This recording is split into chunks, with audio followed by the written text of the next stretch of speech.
Programme में आपको खुशामदीद कहते हैं। मैं असदुल्ला खान हूँ। पाकिस्तान की मईशत के हवाले से बहुत से सवालात आम आदमी उठाते रहते हैं। आम लोग पूछते हैं कि डॉलर बढ़ता जा रहा है, कहाँ जाकर रुकेगा, इसका क्या इम्पैक्ट आएगा। इसके साथ साथ वो गैस के हवाले से बड़ा परेशान रहते हैं। आजकल बहुत सारे लोगों का ख्याल था कि घरों को गैस जो है वो उसके औकात मुकर्रर किए जा रहे हैं, उससे परेशानी का सामना करना पड़ेगा।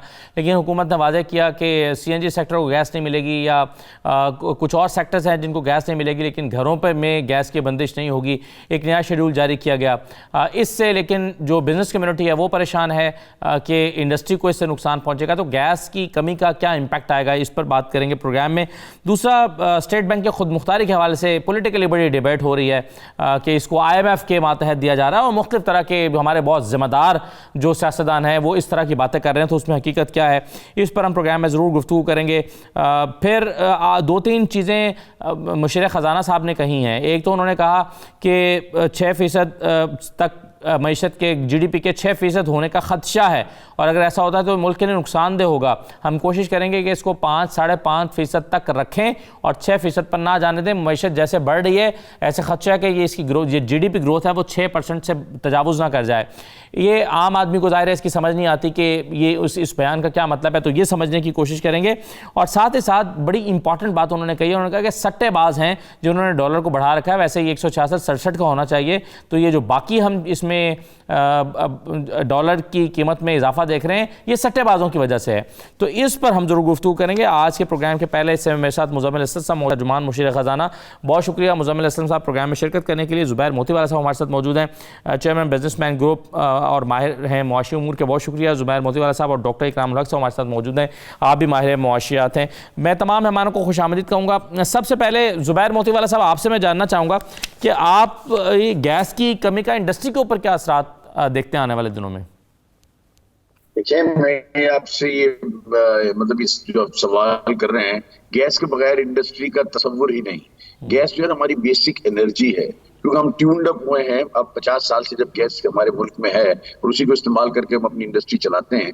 तो हम देखें, हमने मुशर्रफ साहब के जमाने में जब हमसे कहा गया कि जो है ना हम वो इलेक्ट्रिसिटी सप्लाई करना मुश्किल काम है, आप अपने कैप्टिव पावर प्लांट्स लगाएं। और मुझे अभी भी याद है कि उन्होंने खुद वॉलंटियरली वो कनेक्शंस दिए कि आप अपने बिजली घर लगाएं, अपने कैप्टिव पावर प्लांट्स, अपने जनरेटर्स लगाएं और अपनी जरूरत आप खुद पूरी करें। तो हमने उनके कहने पर ये काम किया और आज गवर्नमेंट कह रही है कैप्टिव पावर प्लांट बंद कर दें, हमारे पास सरप्लस बिजली है। तो जो हमने जो करोड़ों रुपए, जो अरबों रुपए जो लगे हुए हैं हमारे बिजली घरों पर और जिसके साथ हम ट्यून्ड अप है, उसको हम कैसे चलाएंगे। और दूसरी बड़ी बात यह है कि अभी उसके लिए कोई इंतजामात नहीं है, ग्रिड स्टेशंस नहीं है, सब स्टेशंस नहीं है, जो टेक्निकल पैराफिनेरिया होना चाहिए कि आप मुझे नहीं है कि वो जो है ना आपको जो है ना वहां से आपको जो है ना वो हम उसको पूरा कर सकें। हम किसी सूरत में भी वो जो है ना वो बिजली हम तक पहुंच ही नहीं सकती और हम उसको ले नहीं सकते। उसके लिए कुछ टाइम दरकार होगा, जिसके लिए मुझे कोई ग्राउंड के ऊपर कोई काम होता हुआ नजर भी नहीं आता। मैं आपको मिसाल जैसे देता हूँ कराची की, कि कराची को जो आपका मेन ग्रिड है, आपका जो ये रिंगमैन यूनिट जो है पाकिस्तान का, उससे पहले 650 मेगावाट बिजली सप्लाई होती थी। अब उन्होंने उसी को अपग्रेड करके 950 कर सके हैं, यानी तकरीबन को 300 मेगावाट बढ़ा है। हमारी यहाँ जरूरत है वो 2000 मेगावाट की है। उसको अभी तक आपने कोई काम भी उस पर नहीं किया और आप हमें कहते हैं कि आप गैस के कैप्टिव पावर प्लांट्स बंद कर दें। ये गैस के कैप्टिव पावर प्लांट्स बंद करने को नहीं कह रही गवर्नमेंट, ये इंडस्ट्री को बंद करने को लोग कह रही है। ये दोनों बराबर बातें हैं। तो मैं ये समझता हूं कि गवर्नमेंट ऑफ पाकिस्तान को ये समझना चाहिए कि वो इंडस्ट्रियां जो कि गियर्ड अप हैं, जो ट्यून्ड अप हैं, सिर्फ कैप्टिव पावर प्लांट से अपने प्लांट्स को चलाने के लिए, उनके ऊपर उनको जो है ना इस फैसले के ऊपर नजरसानी करनी चाहिए। और गैस की जो सप्लाई है, सबसे बड़ा जो अलमिया इस मुल्क में है वो ये है, जैसे आपने भी अपने इंट्रो में कहा कि लोग ये कहते हैं घरेलू सार्फिन। लोगों को ये मालूम होना चाहिए कि घरेलू सार्फिन कितने हैं। सिर्फ 29% पॉपुलेशन पाकिस्तान की ऐसी है जिनको गैस मुहैया है अपना खाना पकाने के लिए, बाकी 71% ठीक है ऊपर जो है ना ये जो है ना आपका जो है ना वो गैस जो है ना उसको वो इस्तेमाल आप ये समझते हैं ज़ुबैर साहब के जो घरेलू सार्फिन है वो मुतबादिल एनर्जी पे जा सकते हैं, लेकिन इंडस्ट्री को बंद नहीं करना चाहिए था? दुनिया में आप जहां गैस काफी मकदार में होती है, आप मुझे बताएं UAE, वहां सप्लाई का क्या तरीका है? सिलेंडर्स के थ्रू है या बाउजर्स के थ्रू है? अब जो नई बिल्डिंग्स बन रही हैं, चाहे लंदन हो चाहे और कोई मॉडर्न इलाके हो, वहां बेसमेंट में बाउजर्स का सिस्टम बनाया जाता है और रात के वक्त तो बाउजर आता है और बिल्डिंग की जो अथॉरिटी होती है उसको वो बाउजर वो चलाते हैं और फ्लैट्स के अंदर वो जो है ना उसके मीटर्स दे देते हैं और सप्लाई वो वहीं से लेते हैं। आप देखिए कितने बड़े फायदे हैं उसके कि जीरो पिल्फरेज है, लाइन लॉसेस है ही नहीं, आपने बल्क में सप्लाई कर दिया। यहाँ सबसे बड़ा लाइन लॉस जो है ना वो डोमेस्टिक सेक्टर में है जो 40 से 50% है। इंडस्ट्री के अंदर सिर्फ 4%, 3 से 4% पिल्फरेज, चोरी और लाइन लॉसेस है। तो हमको ये सिलेक्ट करना पड़ेगा कि हम क्या करना चाह रहे हैं। एक देखिए आज तो गैस जो है ना सोने की हैसियत इख्तियार कर गया है। हमने इसको इस जगह पर लगाना है जहां से कौम की मईशत को, मुल्क को सबसे ज्यादा फायदा पहुंचे और उसका तरीका यही है कि हम इंडस्ट्री चलाने के लिए गैस को इस्तेमाल करें और जो गैस की प्रायोरिटी लिस्ट है उसको हम चेंज करें। उसको चेंज करके आज प्रायोरिटी लिस्ट के अंदर डोमेस्टिक नंबर 1 पे है, इसको होना चाहिए इंडस्ट्री नंबर 1 पे।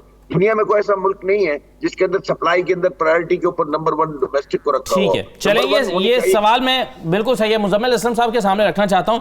मुजम्मिल साहब ये एक जाहिर है हुकूमत को एक तो गैस की किल्लत का सामना है, ये एक हकीकत के तौर पर तस्लीम कर लिया जाए तो अब उसने तो सवाल ये पैदा होता है कि एक दबाव हुकूमत घरेलू सार्फिन का आता है हुकूमत पर और दूसरा दबाव जो है वो इंडस्ट्री का आता है। तो फिर हुकूमत किस बुनियाद पर फैसला करती है कि तरजीह घरेलू सार्फिन को दी जाएगी, जैसे कि अभी जुबैर साहब कह रहे हैं कि पूरी दुनिया में ऐसा कहीं नहीं है, इंडस्ट्री को तरजीह दी जानी चाहिए। देखिए जुबैर साहब जो है ना जिस तनाजुर में बात कर रहे हैं वो अपनी इंडस्ट्री को सामने रख के कर रहे हैं और वो मेरे ख्याल से वो अपने राइट में बिल्कुल राइट हैं। लेकिन जब आप हुकूमत की सीट पे बैठते हैं आके तो उसकी नज़र में जो है बहुत सारे इश्यूज होते हैं, उसकी नज़र में डोमेस्टिक कंज्यूमर भी होता है और अभी जैसे इन्होंने कहा प्रायोरिटी लिस्ट, वो एक्चुअली उसको कहते हैं मेरिट ऑर्डर। मेरिट ऑर्डर के हिसाब से हुकूमत जो है तरजीह बनाती है कि किसको गैस देनी है, किसको गैस नहीं देनी। मेरा इख्तिलाफ थोड़ा सा इनसे ये है, मेरा इख्तिलाफ ये नहीं है कि इंडस्ट्री नहीं चलनी चाहिए, इंडस्ट्री के बगैर कोई मुल्क नहीं चलता, लेकिन इंडस्ट्री बोल के इंडस्ट्री की डेफिनेशन बहुत बड़ी कर दी आपने। अब इंडस्ट्री में कौन सी इंडस्ट्री भाई? Cement industry, textile industry, leather industry, कौन सी इंडस्ट्री? अब बहुत सारी चीजों की प्रायोरिटी होनी चाहिए ना।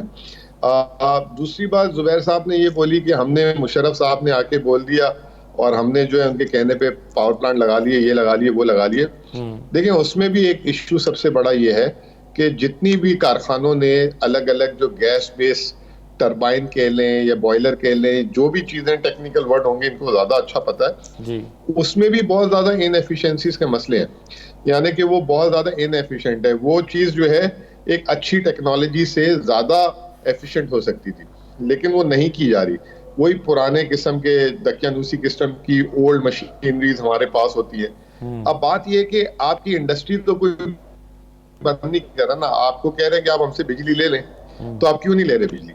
बिजली तो देने के लिए तैयार है गवर्नमेंट, ठीक। और ये कह रहे हैं कि जी वो बिजली अभी के इलेक्ट्रिक के पास बिजली इतनी नहीं है या उनके पास ग्रिड नहीं है, नहीं, मगर वो कह रहे हैं कि हमारा जो सेटअप लगा हुआ है, सिस्टम लगा हुआ है, वो गैस के मुताबिक ट्यून्ड अप है। नहीं देखें, अब वो तो चीजें चेंज होती हैं, 10 साल 15 साल में चीजें वो डेप्रिशिएट भी हो जाती है, नई टेक्नोलॉजी भी आ जाती है। आप ये कह रहे हैं कि जी हमारे सेटअप को आप ना हिलाएं और घरों की गैस बंद कर दें। अब इस तरह मुझे बताएं, घरों के लिए घर गेट अप है कि उनको जो है हम जो एलपीजी का सिस्टम दे दें ओवरनाइट बेसिस पे? तो ये मिक्स एंड मैच करके चलना पड़ेगा। थोड़ा सा इंडस्ट्री को भी कॉम्प्रोमाइज करना पड़ेगा, थोड़ा सा गवर्नमेंट ने तो बोल दिया ना, पहला स्टेप ले लिया कि आप कोई घरेलू सारिफ को नया गैस कनेक्शन नहीं मिलेगा। ये 10 दफा हुआ है 10 सालों में, लेकिन बार बार पॉलिटिकल कंसिडरेशन की वजह से हमारे लोग खोल देते थे। दूसरी बात, एहसास ये करना चाहिए कि आया मुल्क में गैस की अवेलेबिलिटी है कि नहीं है जी। इस वक्त गैस जो है हमारी 9% सालाना के हिसाब से हमारे जखायर खत्म होते जा रहे हैं, ठीक है। दूसरी तरफ ये कि हम जो बाहर से गैस मंगा रहे हैं इसका तो जिक्र करते ही नहीं है ना कि $30 की गैस हुई और इनको $6-7 में मिल रही है। फिर उसके बाद बिजली भी जो है कितने की गवर्नमेंट बना रही है, इनको कितने की दे रही है। टैक्सेस जो है ना होने के बराबर हैं, ठीक है ना। वो तमाम की तमाम जो अच्छी चीजें हैं उसको आप जो है तंदूर में झोंक देते हैं और 10-15 दिन महीने के लिए जो गैस का इशू है उसमें हम बंद हो जाएंगे तो मुल्क बंद हो जाएगा। ये अच्छी बातें नहीं है। लेकिन आपने ये कैलकुलेट किया हुआ है, हुकूमत ने कैलकुलेट आई एम श्योर ये किया होगा कि कितना फर्क पड़ेगा एक्सपोर्ट्स में अगर ये जो गैस का फैसला हुआ है इंडस्ट्री को ना देने का, कम देने का या कन्वर्जेंस का, क्या आप कह रहे हैं कि आप कन्वर्ट करें, बिजली के ऊपर शिफ्ट करें, तो export sector priority merit order में ऊपर है, उनकी गैस बंद नहीं हो रही, तो हमें कैलकुलेट करने की जरूरत नहीं है। राइट जी जुबैर साहब, मैं एक डॉक्टर साहब अगर आप इजाजत दें तो मैं एक चीज जुबैर वाले खुलासा करने देगा। कहिए सर। देखिए, मुजम्मिल साहब ने जो बात की शायद उनकी मालूमात में नहीं है इजाफा, कि एक निका करके गवर्नमेंट ने एक इदारा बनाया जो एफिशिएंसी बेंचमार्क चेक करता है, और मैं आपको ये बताते हुए बड़ा फख्र महसूस करता हूँ कि पिछले 5 सालों का जो डेटा है, ओगरा का डेटा चेक कर ले, मैं अपनी बात नहीं कर रहा, इंडस्ट्री जो सिंध और बलूचिस्तान की टोटल मिला के है वो 380 से 400 MMCF गैस इस्तेमाल करती थी 5 साल पहले, आज भी 380 इस्तेमाल करती है, और जो ये अभी एक्सपोर्ट बढ़ा है उसमें 24% हमने एक्सपोर्ट बढ़ाया, और गैस का कंजप्शन जो है वो 20% कम किया हमने बॉयलर्स के अंदर, और कैप्टिव पावर प्लांट्स में हमने 3% जो है ना उसके अंदर आपने कमी की है। उस कमी करने का तरीका यही है जो मुजम्मिल साहब बता रहे थे, बिल्कुल ठीक बता रहे थे, कि हमने एफिशिएंसी बेंचमार्क्स को मीट किया है, को जनरेशन पे गए हैं, बॉयलर्स के ऊपर हमने कोजेन के स्मॉल बॉयलर्स लगाए, उससे हम लेते हैं, आज हम 64% एफिशिएंसी पे चले गए जहां हम 38 और 35% पे चलाते थे। तो ये तो हमें ये एहसास है कि गैस जो है ना वो डिप्लीट हो रहा है। हम अपना कोई सेक्टर अगर मुझे बता दे जो एक्सपोर्ट सेक्टर के अलावा जिसने ये काम किया और इतना बड़ा जो है ना बेंचमार्क अबूर किया हो कि 24% प्रोडक्शन बढ़ाया हो और गैस की कंजप्शन में कमी की हो। मैं आपको मीडिया की तरफ से सारे लोग, पूरी दुनिया सुन रही है, कि आप वोगरा के फिगर्स उठा लें और उसके अंदर देख लें कि SSGC के अंदर 380 MMCF सिर्फ हम इस्तेमाल करते हैं। दूसरी बात, जो ये टोटल गैस है 910 या 920 आज डिप्लीट होके आ रही है, उसका ये 40% है। तो हम पहले कहते हैं पहले 40% इंडस्ट्री को दे दें, तो वो इसलिए दे दें कि जो इस मुल्क की जो पॉपुलेशन है उनका चूल्हा जब जलेगा जब इनको नौकरी और रोजगार मिलेगा। हम अगर ये महीना और 15 दिन की बात नहीं है, ये 4 महीने विंटर के जब आते हैं, और बलूचिस्तान का कंजप्शन, इसमें हमारा कसूर कहीं भी नहीं है। इन्होंने जो डोमेस्टिक कंजप्शन दिया उनका कंजप्शन बढ़ा, इंडस्ट्री का कोई एक मॉलिक्यूल बढ़ा नहीं है पिछले 5 साल में।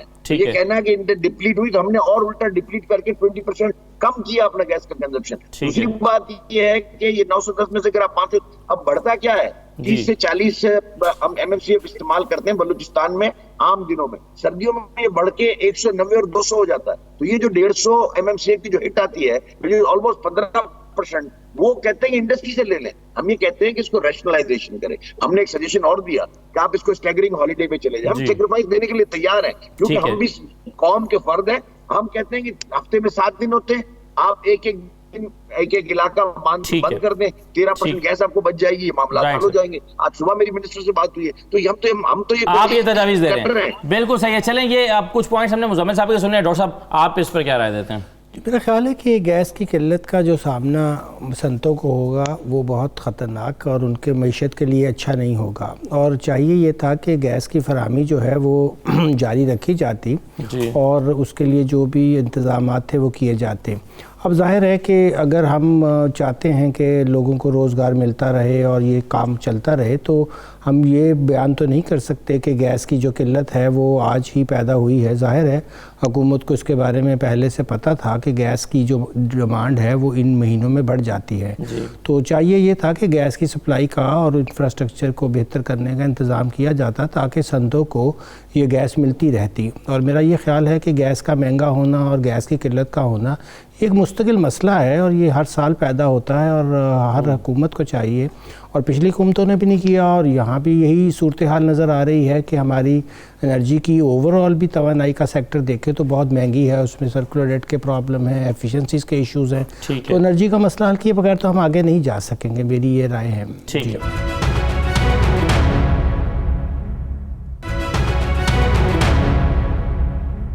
अच्छा, 2-3 चीज़ें मैं आपसे पूछना चाहता हूँ मुजम्मिल असलम साहब। एक तो ये कि शौकत तरीन साहब ने कुछ दिन पहले कहा कि डॉलर इस वक्त 166-67 रुपये का होना चाहिए। ये सट्टेबाज हैं जिन्होंने इसको 177 तक पहुँचाया। ये सट्टेबाजों को हुकूमत क्यों कंट्रोल नहीं कर पा रही, ये जानते हुए कि सट्टेबाज हैं जिन्होंने डॉलर को 177 पर ले गए?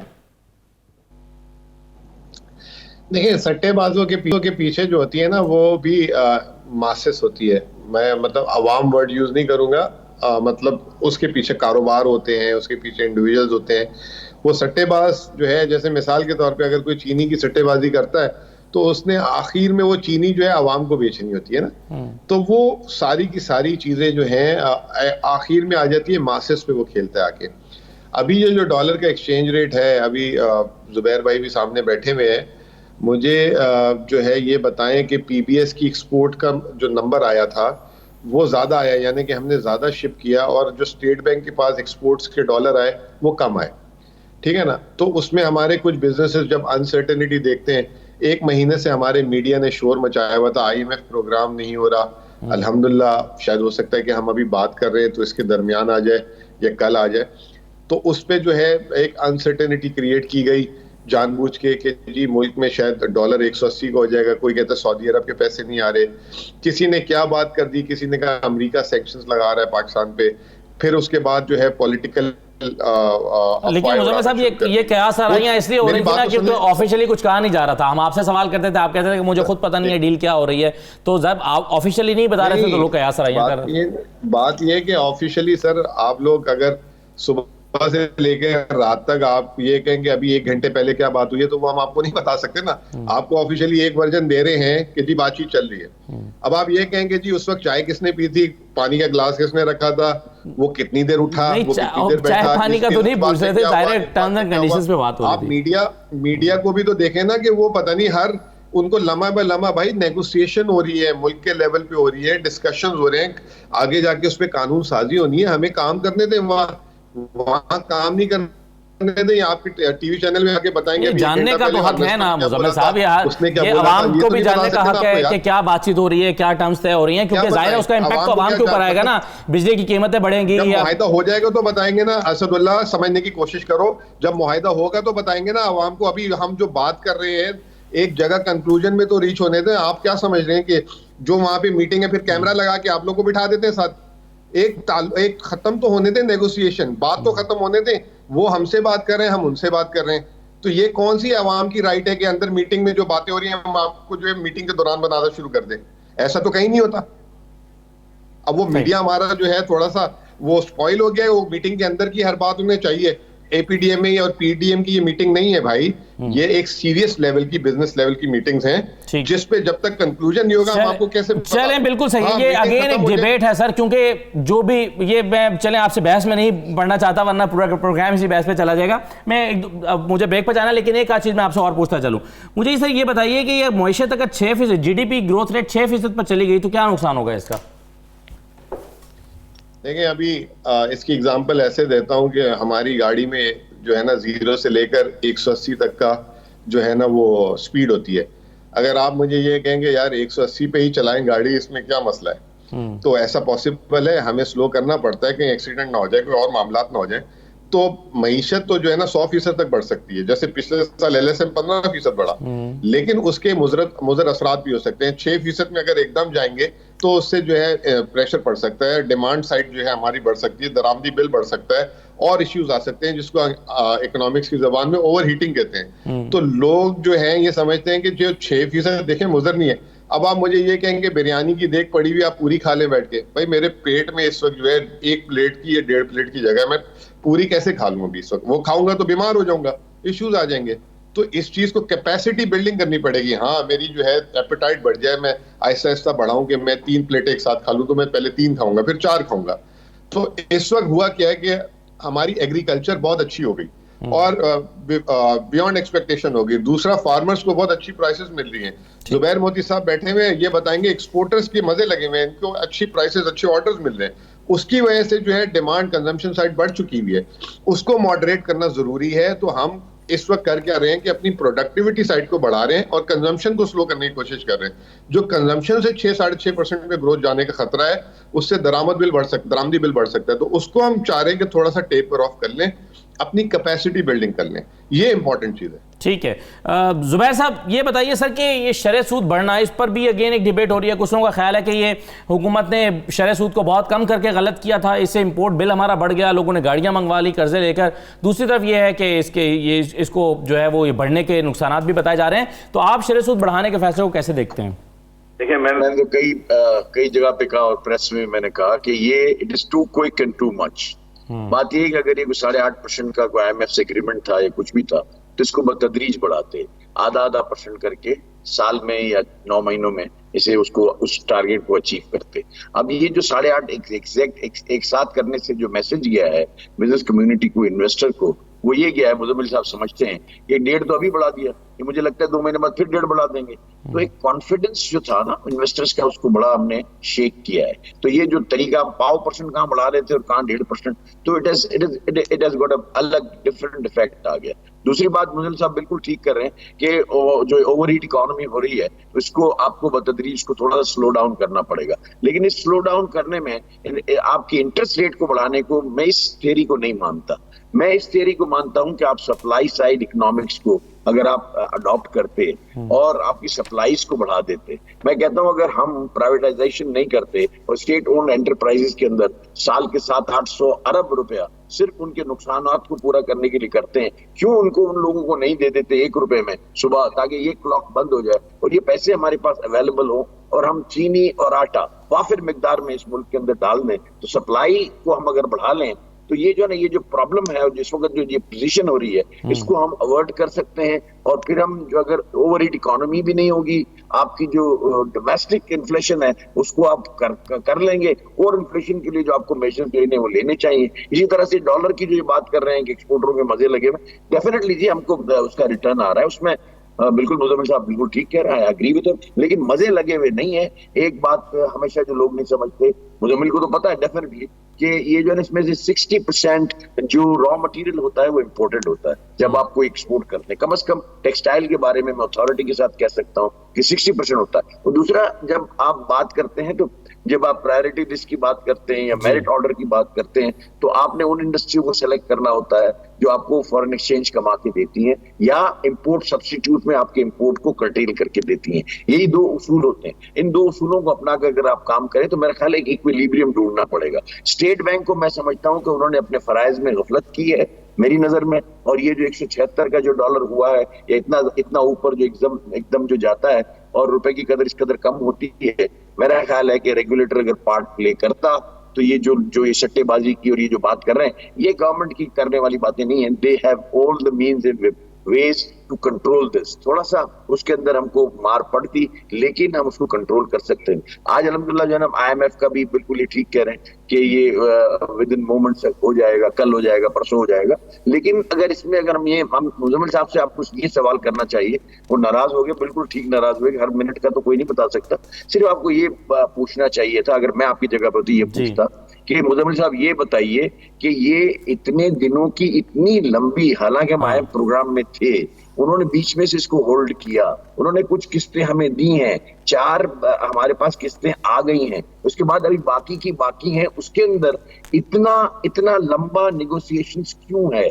क्या डिमांड्स कर रहे हैं? वो ये डिमांड कर रहे हैं कि बिजली के रेट बढ़ा दिए जाएं, गैस के रेट बढ़ा दिए जाएं, वो सेल्स टैक्स की बात कर रहे हैं, वो एग्जेम्पशंस को विड्रॉ करने की बात कर रहे हैं, वो बहुत सारी बातें हैं जो कर रहे हैं, स्टेट बैंक की इंडिपेंडेंस की बात कर रहे हैं। ये सवालात मुजम्मिल साहब से बुला के पूरा एक प्रोग्राम करना चाहिए। जी हाँ, ये मुजम्मिल साहब से ये सवाल हम कर चुके हैं, मगर मुजम्मिल साहब ने आज जो जवाब दिया है वो उनका ये नुक्ता नजर है। अब आपकी फरमाइश पर मैं दोबारा पूछ लेता हूँ मुजम्मिल साहब से कि अगर आप इस पर कुछ कहना चाहें तो। देखिए, बात यह है कि जुबैर भाई ने जो बात की है, और ये बात देखें समझ आती है कि भाई 1.5 महीने से आप क्या कर रहे हैं। 5 अक्टूबर से आप बात कर रहे हैं, 20 नवंबर हो गई है, और ऐसा क्या बातचीत कर रहे हैं कि आप लोग की बातें ही नहीं खत्म हो रही। ठीक है, अब मैं आपको बताता हूँ इसका पस मंजर क्या है। पस मंजर ये है कि हमने 22 IMF प्रोग्राम लिए हुए, और 22 प्रोग्रामों में जब भी हम जाते थे उसमें से तकरीबन 20 हमने प्रोग्राम जो है बीच रास्ते में ख़त्म किए। जो कमिटमेंट्स हम करते थे IMF से, जिस तरीके से अभी एक बिजनेसमैन कहता है कि गवर्नमेंट ने हमसे एक कमिटमेंट किया और उससे गवर्नमेंट बैक ट्रैक होती है, तो बिजनेसमैन कितना नाराज हो जाता है, और बिजनेसमैन फौरन कहता है कि यार ये गवर्नमेंट क्रेडिबल नहीं है और हमने इस मुल्क में इन्वेस्टमेंट नहीं करनी, ये नहीं करनी। आप सोचेंगे जो आपको लोन दे रहा हो और आप उसको कोई कमिटमेंट करें, अच्छा करें गलत करें, आपको उस वक्त तय करना चाहिए था जब आप लोन ले रहे थे। उसके बाद अगर आप अपने कमिटमेंट से भाग जाएं तो वो आपके साथ फिर क्या करेगा। तो ये IMF की एक पाकिस्तान के साथ एक बहुत bad side of the history रही है। और हुआ ये कि हमने इस प्रोग्राम में भी जो है कुछ ऐसी चीजें की जिसको हम पूरा अमल दरामद नहीं कर सके। ये कह लें कि पब्लिक प्रेशर भी उसके पीछे एक था कि बिजली बढ़ाते तो बैकलैश आएगा, गैस की कीमत बढ़ाएं तो बैकलैश आएगा, टैक्स लगाएंगे तो बैकलैश आ जाएगा। तो ये मजबूरियां अवाम और एक पॉलिटिकली कैपिटल लूज ना करने पे हमारी माजी की हुकूमतें करती रही। ये 1.5 महीने में हमने ये कोशिश की IMF से बात करके कि जो चीजें हम कर सकते हैं जी, ठीक है। उसमें कुछ चीजें हो सकता है कि ये जो है बिजनेसमैन को बुरी लगे, लेकिन अब हमने कोशिश ये की है कि हम वो बात करें जो हम डिलीवर कर सकते हैं। राइट सर, बहुत शुक्रिया मुजम्मिल साहब और जुबैर मोतीवाला साहब। एक छोटा सा ब्रेक लेते हैं, ब्रेक के बाद डॉक्टर साहब आपसे ज़रा तफसील से गुफ्तगू करते हैं कि ये शरह सूद का मामला क्या है, इससे फ़ायदा हो रहा है, इससे नुकसान हो रहा है, ये फैसला सही है, ये फैसला गलत है, और फिर वो जो दावे हैं कि ये बिरयानी की प्लेट और भूख और ये जो मिसालें अभी दे रहे थे मुजम्मिल साहब, ये कितनी कारगर है मईशत के बढ़ने के हवाले से।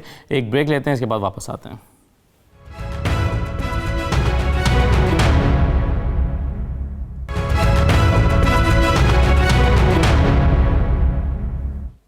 ब्रेक के बाद आपको दोबारा खुशामदीद कहते हैं। प्रोग्राम के इस हिस्से में हमारे साथ नासिर हयात मगू साहब मौजूद हैं, सदर हैं FPCCI के, और मलिक बोस्तान साहब हमारे साथ मौजूद हैं, सदर हैं फॉरेक्स एसोसिएशन के। बहुत शुक्रिया, मैं आप दोनों मेहमानों को खुशामदीद कहूँगा। लेकिन मैं डॉक्टर इकरामुल हक साहब के सामने दो सवाल जो पहले गुफ्तगू हो रही थी वो पहले रखना चाहता हूँ। डॉक्टर साहब, एक तो ये शरह सूद के हवाले से बताइए, ये इसका बढ़ना एक डिबेट है, कुछ लोग कहते हैं कि इसका बढ़ना जो है वो नुकसानदेह है, कुछ के ख्याल में अभी शायद हसन सिद्दीकी साहब हमारे प्रोग्राम में अक्सर शिरकत करते हैं और हमेशा ये कहते हैं कि इतनी कम शरह सूद किसी दुनिया के किसी मुल्क में नहीं है, इससे नुकसान हो रहा है कि इससे इंपोर्ट बिल बढ़ गया है, लोगों ने कर्जे लेकर गाड़ियां मंगवा ली हैं और इतनी रिकॉर्ड गाड़ियां पाकिस्तान में आ गई हैं, इंपोर्ट हो गई है। तो आपके ख्याल में ये सही फैसला है शरह सूद को बढ़ाना, गलत फैसला है?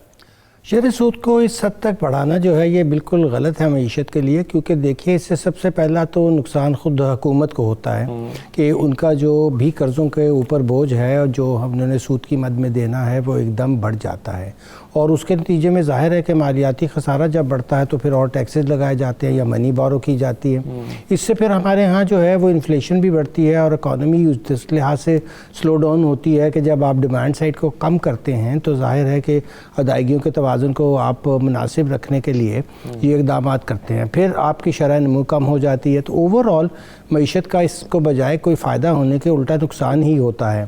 तो हमें जो है शरह सूद को इस हद तक बढ़ाकर लोगों की मुसीबतों में भी हम इजाफ़ा करते हैं, हुकूमत अपने लिए भी एक मुश्किल खड़ी कर लेती है और इससे जो ओवरऑल हमारी मईशत है उसको भी बहुत नुकसान पहुंचता है, यानी कारोबारी असरात का भी जो जाहिर है कि जो कैपिटल वगैरह उन्होंने लिया होता है, जो रनिंग फाइनेंस होता है, उसकी कॉस्ट भी बहुत ज़्यादा बढ़ जाती है। तो ये किसी तरह भी इससे ना तो इन्फ्लेशन कंट्रोल होती है और ना ही कोई मुस्बत जो है वो मईशत की तरफ इजाफा। और दूसरी बात यह कि क्या हमारे सिस्टम के अंदर 6% GDP तक जाने की सकत ही नहीं है, जैसे कि शौकत तरीन साहब कहते हैं कि जी ये मुल्क के लिए नुकसानदेह होगा, और अभी मुजम्मिल असलम साहब भी कह रहे थे और मिसाल दे रहे थे कि मुझे अगर भूख है एक प्लेट बिरयानी की और मैं 3 प्लेटें खा लूंगा तो वो ओवर ईटिंग हो जाएगी और नुकसानदेह होगा। क्या ये दुरुस्त मिसाल है?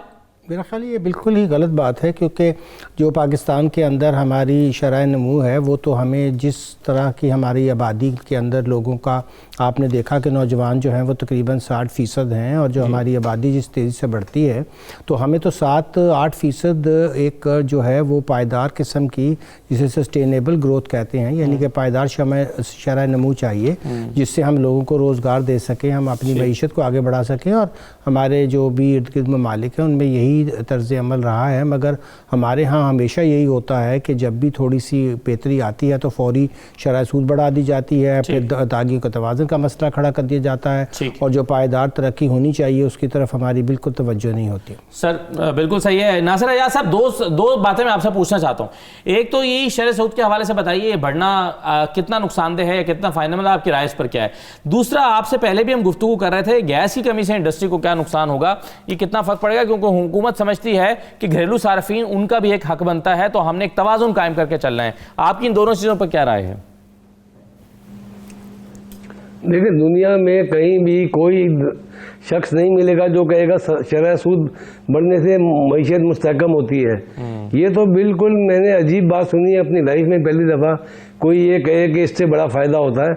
इसका जैसे डॉक्टर साहब ने फरमाया बहुत एडवर्स इफेक्ट है, और इसका कोई जस्टिफिकेशन नहीं है कि आप इस तरह जो है एक चीज़ जब ठीक होनी होती है, जब हालात ठीक होने शुरू होते हैं, स्टेबिलिटी की तरफ जा रहा होता है, तो आप जो है उसको कोई ना कोई ऐसा बीच में फैक्टर ले आते हैं जहाँ फिर आपकी शरह नमू रुक जाती है।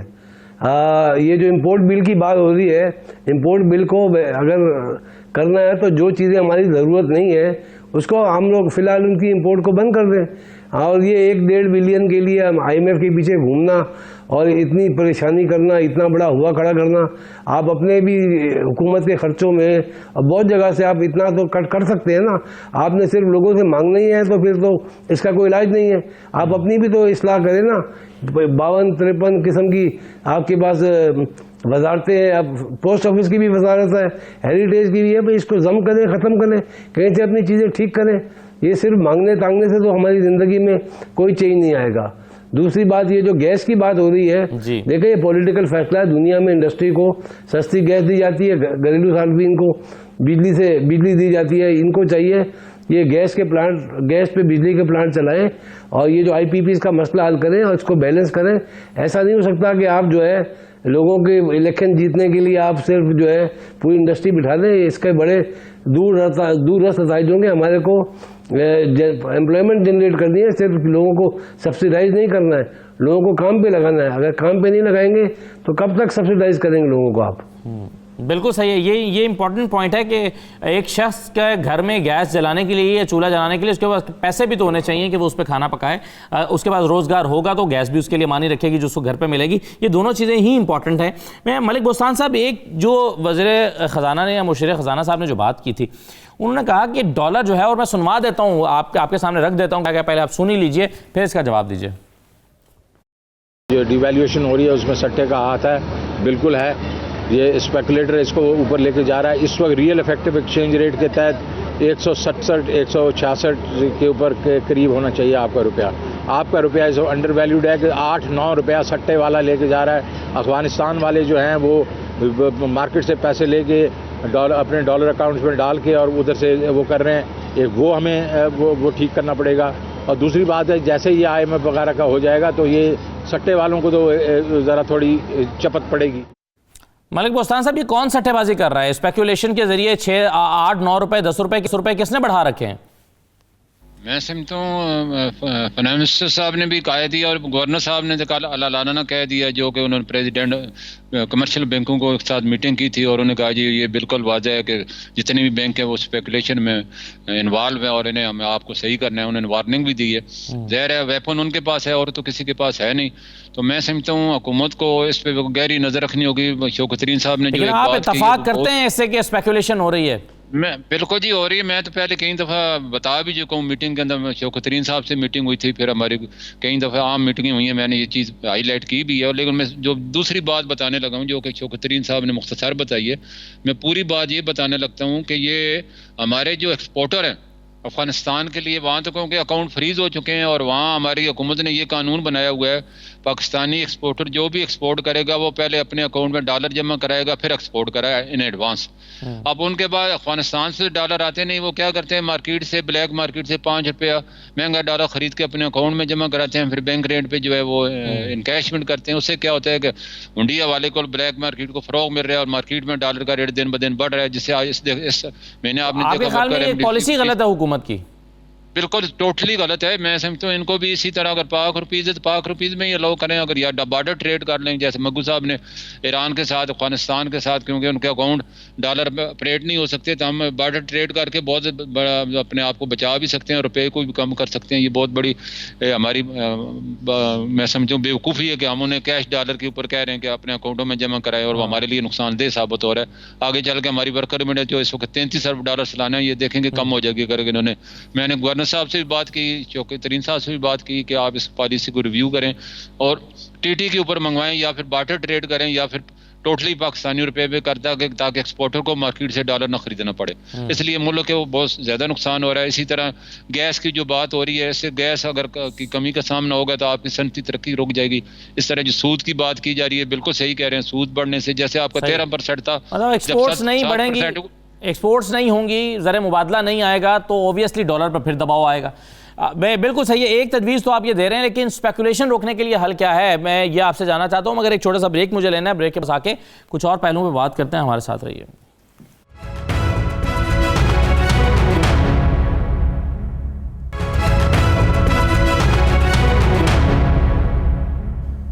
दोबारा आपको खुशामदीद कहते हैं। डॉक्टर साहब मुझे ये बताइए कि मुशीर ख़जाना साहब अक्सर ये कहा है, उन्होंने एक से ज़ायद मरतबा कहा है, उन्होंने कहा कि जी मुझे मईशत की कोई फ़िक्र नहीं है, बिल्कुल ठीक जा रही है। ये बिल्कुल ठीक जा रही है? जी मेरा ख़्याल है बिल्कुल भी ठीक नहीं जा रही है। जब से हम IMF के प्रोग्राम में हैं, उनकी कंडीशनैलिटी की वजह से आप देखेंगे कि बहुत सी हमारी ख़राबियाँ पैदा हुई हैं। बजाय इसके कि हम तरक्की करते हैं, हम पे ऐसी पाबंदियाँ लगाई गई हैं जिसकी वजह से एक तरफ तो लोगों की जो आम ख़रीदो फरोख्त की चीज़ें हैं, जो आम इस्तेमाल की चीज़ें हैं, उनमें बेपनाह इजाफ़ा हुआ है। आप देख रहे हैं कि डॉलर की उड़ान कहाँ पे है। आप देखें तो हमारा जो शरह अब सूद है वो कहाँ चली गई है, शरह नमू जो है उसको वो कम करना चाहते हैं। तो ये सारी चीज़ें बताती हैं कि मईशत बजाय बेहतरी की बजाय हमारी ख़राबी की तरफ जा रही है, और इसकी तरफ उन्हें तवज्जो देनी चाहिए। और ये सारे इक़दामात जो उन्हें करने चाहिए थे, जो ख़ास तौर पे रिफॉर्म्स करनी चाहिए थी, वो करें ताकि मईशत जो है बहाल हो और पाकिस्तान आगे जा सके। सही है, बिल्कुल ठीक है। नासिर हयात साहब ये बताइए कि क्या इंपोर्ट और एक्सपोर्ट जो हैं इसके टारगेट को हम मीट कर लेंगे इस मरतबा? हम अपनी इंपोर्ट के हदफ से आगे जा रहे हैं और एक्सपोर्ट्स भी मुतासर होने का खदशा है। अगरचे अभी मुजम्मिल साहब कहते हैं कि हमने एक्सपोर्ट्स की जो इंडस्ट्री है उस पर ये गैस की बंदिश को इम्प्लीमेंट नहीं किया, लेकिन आप टारगेट्स को मीट होता हुआ देखते हैं? देखिए इंपोर्ट तो हमारी जैसे कि नंबर बता रहे हैं काफ़ी बढ़ गए, काफ़ी ज़्यादा है। और ये जो हमारा इंपोर्ट तो हमारी काफ़ी बढ़ जाएगी। और इसमें कोई गवर्नमेंट की कोई वजह ऐसा सच नहीं है, क्योंकि दुनिया में बहुत ज़्यादा हर चीज़ की कीमत बढ़ गई है। तो इसमें बहुत सारी हमारे पास ऑप्शन नहीं है सिवाय इसके कि उन चीज़ों को हम इंपोर्ट रोकें जिनकी हमें ख़ास ज़रूरत नहीं है। सिर्फ इकनॉमी चलाने के लिए जो बेसिक रॉ मटेरियल्स हैं, जो खाने पीने की चीज़ें हैं, जो ज़रूरतें हैं, तो उस पर हम कुछ बचाने की कोशिश कर सकते हैं। बाकी एक्सपोर्ट का टारगेट अल्लाह करे मीट हो जाए। मैं समझता हूँ कि इसमें काफ़ी कभी चांसेस हैं, क्योंकि एक टेक्सटाइल सेक्टर ही बेहतर है। बाकी सेक्टर जो हमारे 5 सेक्टर्स हैं उसमें बाकी कारपेट वाले एक सेक्टर परफॉर्म नहीं कर रहा। हमारे स्पोर्ट्स गुड्स में भी किसी हद तक मामला ठीक है। तो एक्सपोर्ट तो हम मेरे ख्याल है टारगेट पे आ जाएंगे, इंपोर्ट का तो बैलेंस आउट हो जाएगा, इसमें तो कोई शक नहीं है। जी बिल्कुल सही है। मलिक बोस्तान साहब, ये स्पेकुलेशन कैसे रोकी जा सकती है? डॉलर को कैसे नीचे लाया जा सकता है? ये 177 पर चला गया, या आप इसको आइंदा दिनों में ऊपर जाता हुआ देख रहे हैं, नीचे आता देख रहे हैं? देखो जी, इसकी कहते हैं ना लगाम जो है, अब जो डॉलर बेलगाम हो गया, इसको लगाम डालना स्टेट बैंक का काम है और सट्टेबाजों को भी काबू करना स्टेट बैंक का काम है। ये तो मैं समझता हूँ गवर्नर साहब तो ऐसे कैसे हैं जैसे कोई सिक्योरिटी गार्ड खड़ा और उसको कोई आके सट्टेबाज या चोर आके मैं चोरी कर लूँ, आप मुझे देखना नहीं। तो ये तो उनको देखना पड़ेगा क्या हो रहा है बैंकों में, और पाकिस्तान की मैशियत और रुपया 2 पे लगा हुआ है। और इसको रोकने के लिए बहुत सारे टूल हैं, जैसे कि हुकूमत ने कुछ तो उठाए हैं, लेकिन सबसे बड़ा जो टूल है जो कि ईरान और अफगानिस्तान के साथ हमारी स्मगलिंग बेहद बढ़ चुकी है, इसको रोकना होगा और इसके लिए बार्टर ट्रेड ही करना होगा। और इसके अलावा जो है मैंने कहा कि बार बार मैं कहता हूँ कैश डॉलर पर पाबंदी लगानी होगी बैंकों में जमा कराने की। जब तक आप कैश डॉलर की पाबंदी नहीं लगाएंगे, मार्केट में डॉलर बढ़ेगा तो ऑटोमेटिकली इंटर बैंक में भी बढ़ेगा, और उससे हमारी देखो वर्कर रेमिटेंस पिछले महीने की निस्बत इसमें 20 करोड़ कम हुई है। एक्सपोर्ट भी हमारी टारगेट नहीं हुई है। इस तरह आपने शरह सूद की जो बात की है, जब आप 13% से आपने 7% किया, आपका मनफी GDP था बढ़ के 3.8 हो गया। तो इसका मतलब सूद कम करने से इंडस्ट्री और ग्रोथ बढ़ती है, एक्सपोर्ट बढ़ती है। तो ये पता नहीं किसने उनको फार्मूला दिया है। बहुत शुक्रिया बढ़ाने से जो है मलिक, बहुत शुक्रिया। नासिर हयात मगू साहब, डॉक्टर इकरामुल हक साहब, प्रोग्राम में शिरकत करने का बहुत शुक्रिया। इजाज़त दीजिए, अल्लाह हाफिज़।